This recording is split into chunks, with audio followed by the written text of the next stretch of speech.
The Florida Gators have once again landed a transfer portal commitment. This time it's Baylor defensive lineman DK Kalu. You are a Florida Gator.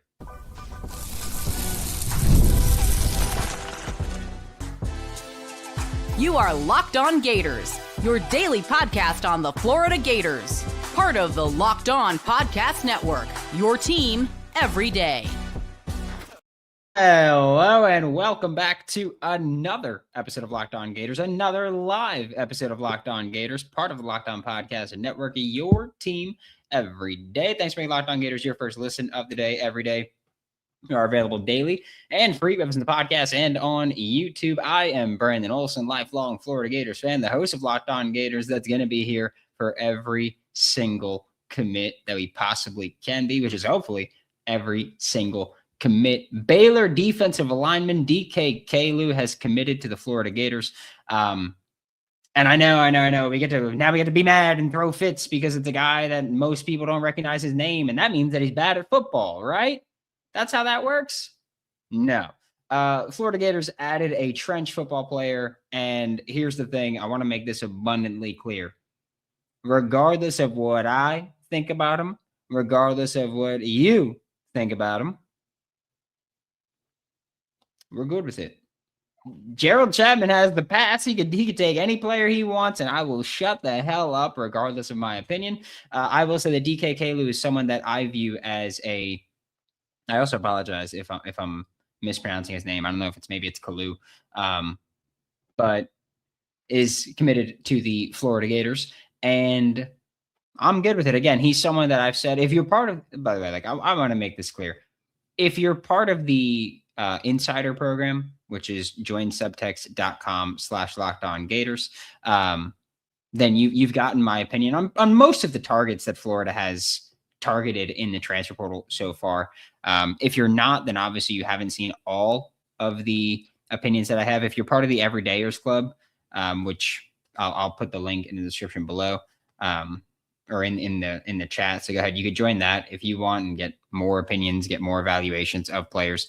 DK Kalu is someone, or DK Kalu, 6'4", 309 pounds, is someone that I view as a rotational piece on this defensive line, right? And that's what Florida's looking for, I think, with some of these guys. You know, I know people are going to say that they want this like star player at this spot, star player at that spot. We're going to do this a lot, right? Of just like, you're not going to get that at all these spots. You're going to get rotational football players that's a role that you need filled. You look at this defensive line and players that you don't have anymore from the defensive line. Brian Taylor Jr. Is out of eligibility unless he can get another, which I don't even think he's trying to do. But Brian Taylor Jr., Caleb Banks, gone. Makai Boyero, gone. Tarvorius Brown, gone. Who, by the way, committed to North Carolina today. On the interior of the defensive line, players that contributed last year that you have back: Brendan Bett, Jeremiah McLeod.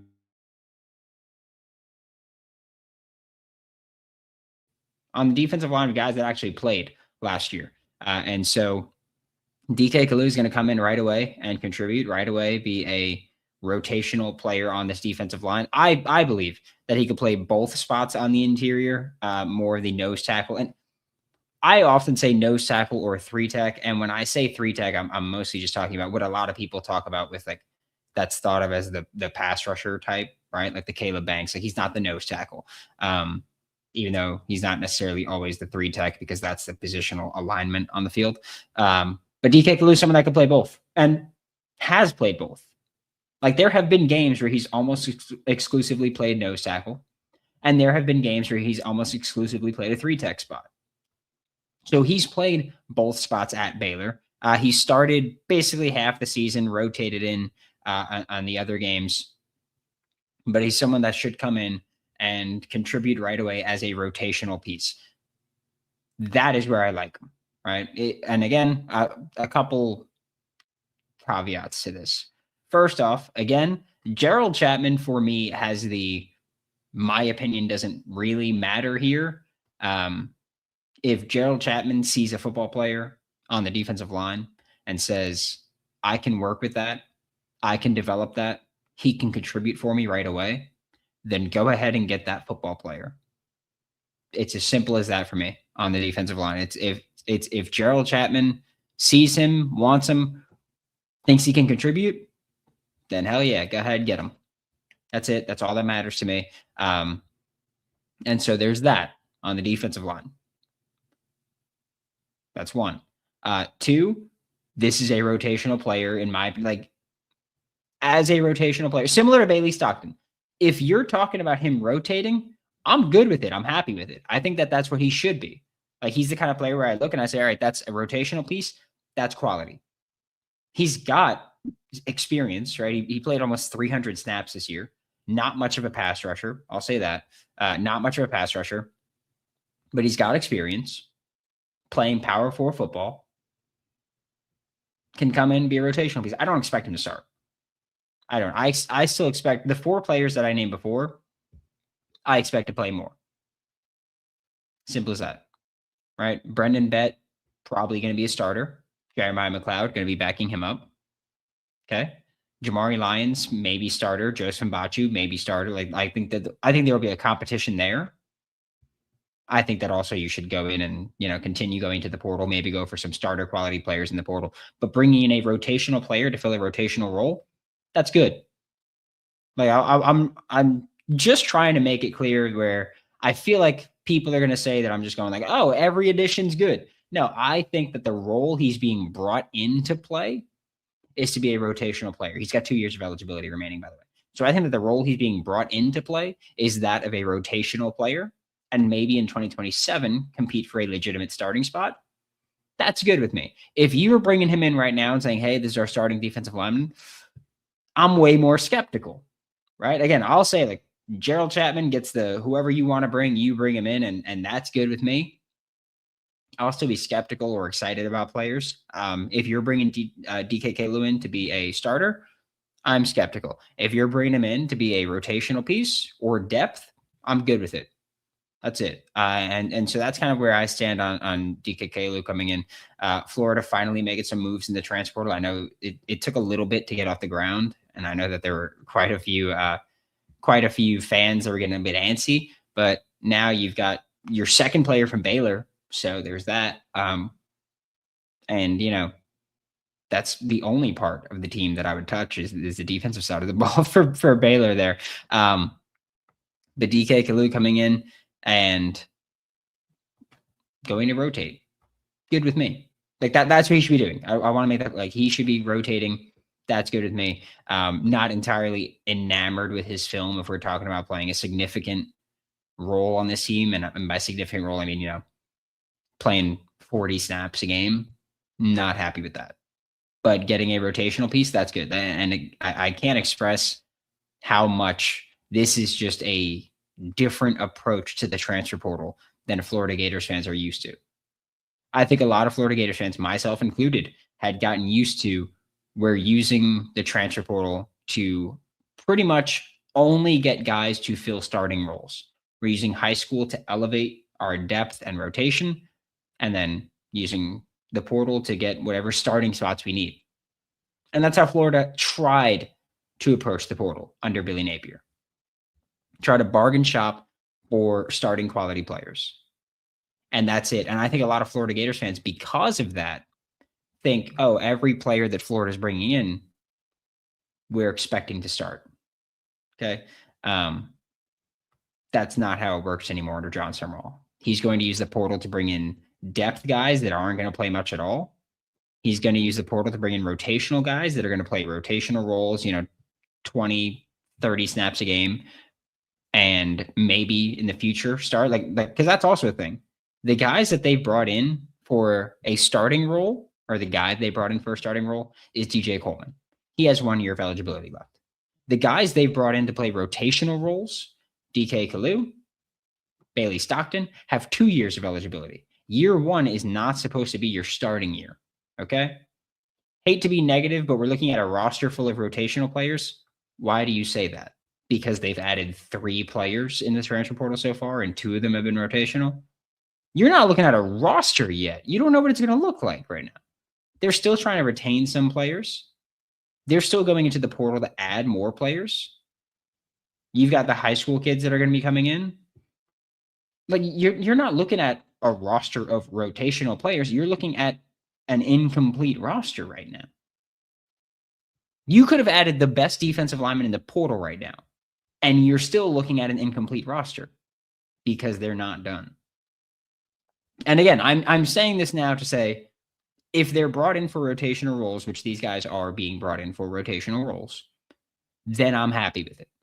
If we were talking about bringing them in for starting roles, I'd be pretty pissed. But that's not the conversation we're having. We're having the conversation of, oh, this guy's coming in to rotate and be a part of a defensive line rotation, which, by the way, is ideally going to go 3 deep at every spot. That's what defensive line football is. Like I get it. And I'm not saying that to attack you at all for saying like, oh, I hate to be negative, but we're looking at a roster full of rotational players. No, you're looking at a team that is filling out their roster. And right now happens to be when they're adding the rotational players. Defensive line, you have one of your starters at least. I will say this is going to depend on how Gerald Chapman feels about guys, of course. I was not a big fan of Jamari Lyons' film this year. But maybe you go, hey, another year, we can get him going.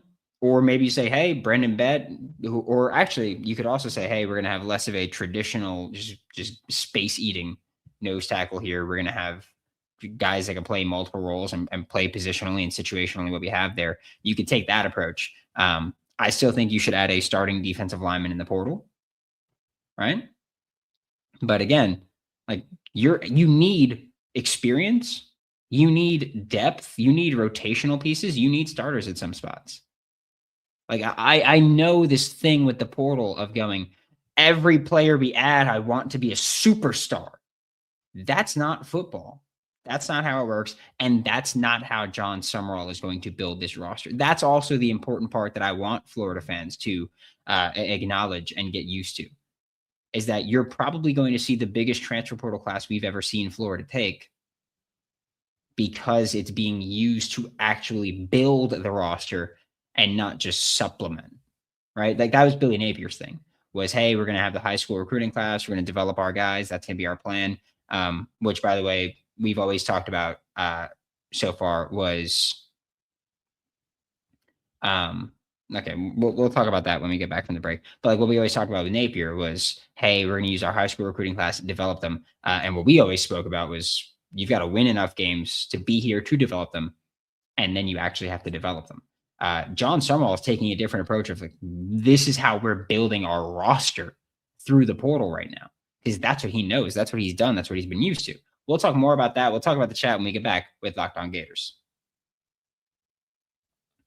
Fridays already feel different during basketball season, and FanDuel's making them even better. Every Friday night before the games tip off, FanDuel gives fans a new way to kick off the weekend with NBA Happy Hour. NBA Happy Hour is your official pregame, a limited time window where special offers drop right inside the FanDuel app before the action starts. So, before tip-off on Fridays from 6 p.m. Eastern Time to 7:30 p.m. Eastern Time, check out the FanDuel app and see what's dropping during NBA Happy Hour. That's NBA Happy Hour only on FanDuel, the official sportsbook partner of the NBA. And there's nothing like college sports in general, right? College football, college basketball, your team gets momentum, and it's this massive swing for a reason, by the way.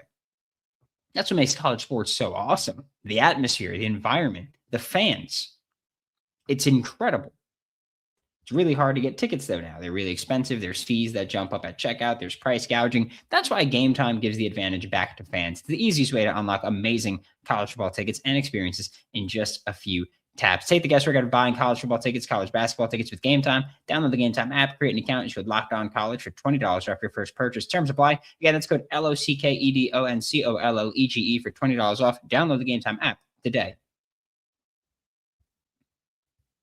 Thanks again for making Locked On Gators your first listen of the day every day. We are available daily and free in the podcast and on YouTube. And the Florida Gators added DK Kalu out of the transfer portal from Baylor. And there was one that I wanted to see. There we go. Static Mind 53 said 4 ads so far. 4? Yeah, 4. This is the 4th one, right? 3rd today. I was like, I'm getting out of here. DK Kalu, You've got, we'll go in reverse order, DK Kalu, you've got Bailey Stockton, you've got Lakota Dibry, and you've got DJ Coleman, right? 3 today, 4 total. That's where I got thrown off a little bit. 4 ads so far, 0 rated 4 stars in the portal. I hope we get a few needle movers soon. I just want you to take a second to think about this. Before we even get to that, Kenpo Karate said number 3 players from the Baylor's 81st ranked defense. Florida was ranked, 65th, I believe it was. 65th defensively. Do you think Florida was the 65th defense in the country? Do you? Because they weren't. I don't care what they were ranked. Part of it does go into the fact of like, hey, if your offense sucks, things are going to go. Things are going to change. But I wanted to talk about how, when we talk about 0 rated 4 stars in the portal, people are entitled to their opinions, right? And you could see players and you could say, I don't like that player. But I do think that a lot of people get hung up on rankings. And I no problem admitting, high school, I'm not a rankings guy to begin with. The transfer portal, rankings mean absolutely nothing. 0, zilch, nada. First off, statistically, the top portal players do not pan out. Okay? Let's get that out the way. Just to talk about the rankings themselves. Let's talk about that. Statistically, that's what happens. They don't work out. But also, there's over 4,000 kids in the transfer portal right now. They've been announcing for a month. Do you think that these recruiting services are actually evaluating properly 4,000 kids in a month? Or do you think they're going, this is the most recognizable name. This is the second most recognizable name. This is this guy's PFF grade. This is that guy's PFF grade. Because I promise you, they're not sitting there and watching the film of 4,000 players in a month and accurately ranking them. Portal rankings mean absolutely nothing. You can watch the players, you can look at the players, you can have opinions about the players, but talking about rankings mean nothing. Look, I would have loved to have Jontez Williams from Iowa State, right? He was a number 1 ranked corner. In what world do you think a corner coming off of a torn ACL surgery from 2 months ago? 3 months ago, maybe? In what world do you think that's going to be the best corner?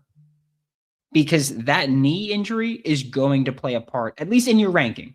Maybe not in your talent, maybe not in how you play on the field, but it's going to play a part in your ranking. Transfer portal rankings do not matter.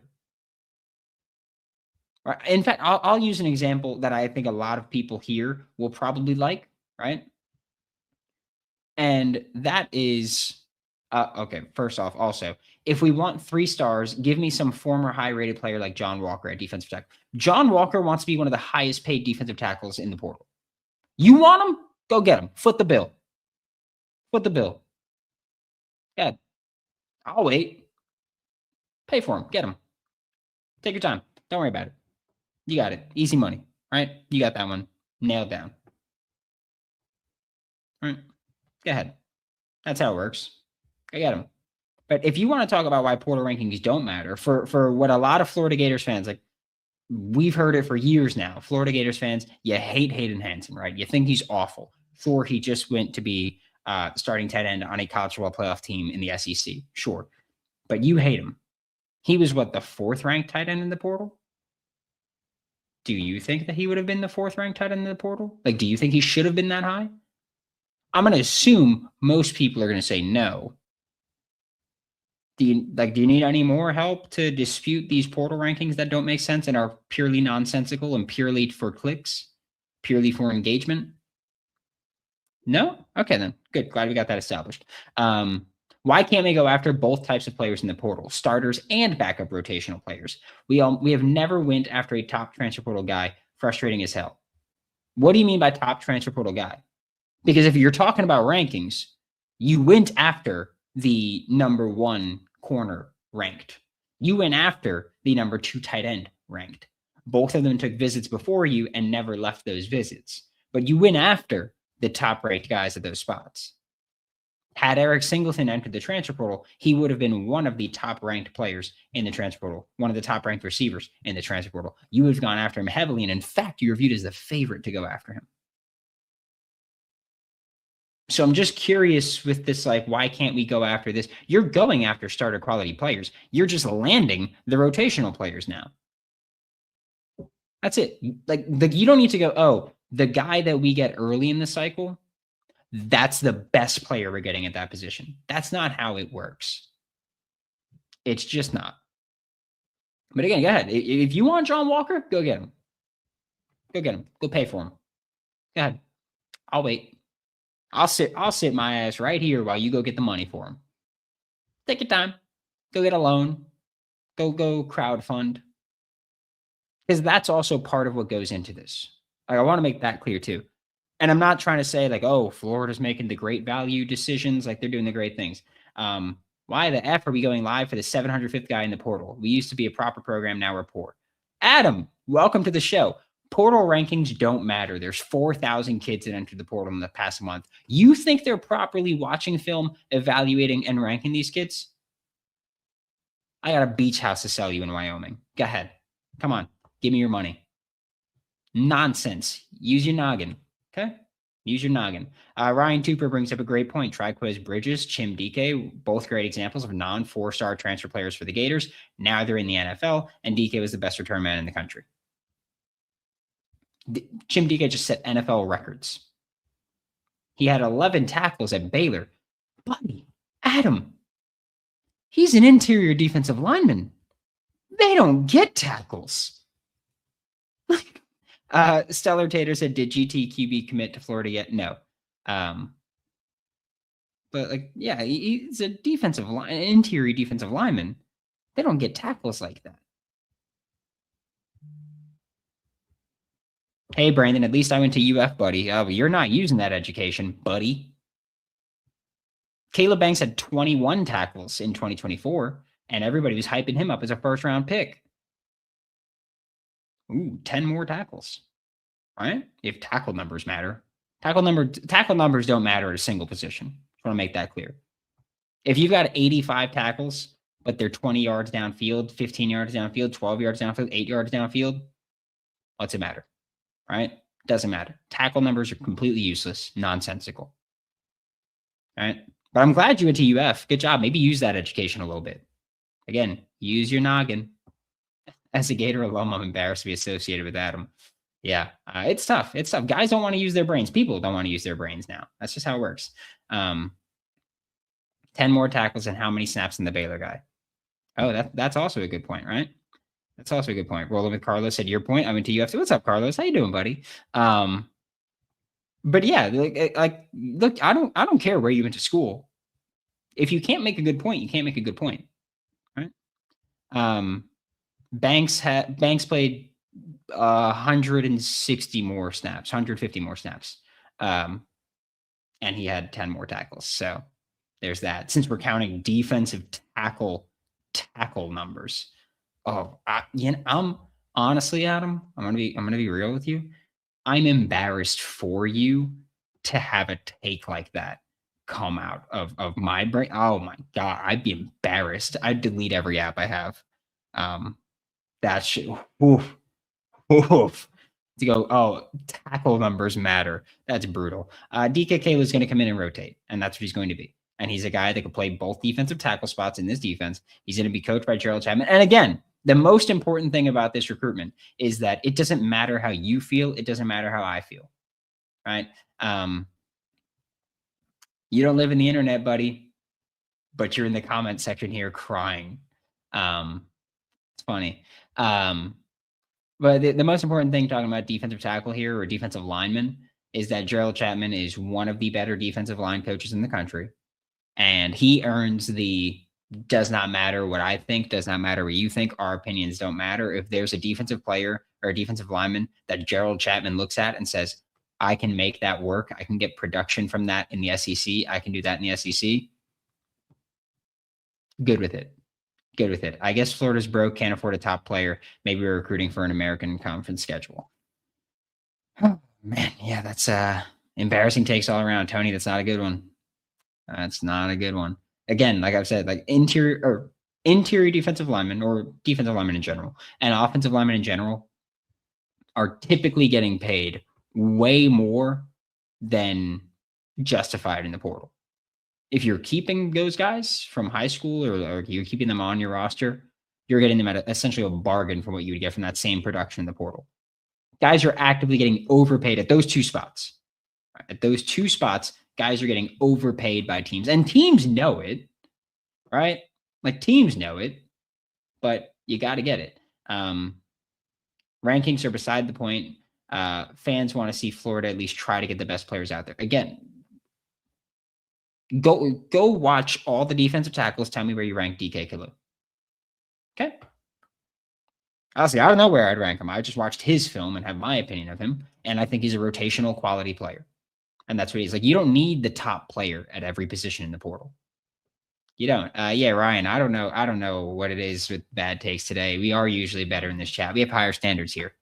You go somewhere else if you want to be an idiot there. Florida's going to have a really big portal class.